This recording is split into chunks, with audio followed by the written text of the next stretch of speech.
First of all, talk us through the significance of this trial. Well, 251 people died that night, more than half of them here in Ankara. And this is the trial of the airbase that was home to the planes that bombed the city. And it is documented that one pilot, when given the coordinates to fire his rockets at a target, told his control tower, but this is the city center. Back came the order, go ahead. So today, those 8 pilots got multiple life sentences. Now, politically, the government sees the coup as the work of Fethullah Gulen, the Islamist preacher who is in exile in Pennsylvania. And the purpose of this trial and the others is basically to hammer the Gulenists into the ground. But there is a silver lining as well. You know, until this coup happened, the Turkish armed forces had enjoyed respect as the most prestigious institution in Turkey.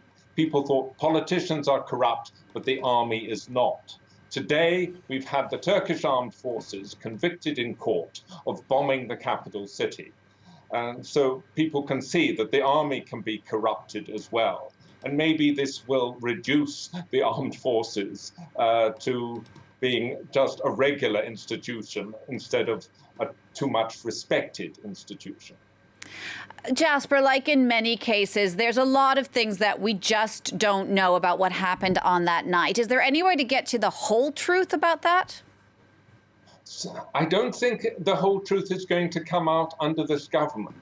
You know, 2 years after the coup, I questioned a Western diplomat here in this town about what happened that night. And he told me, we don't know because the government hasn't opened the files.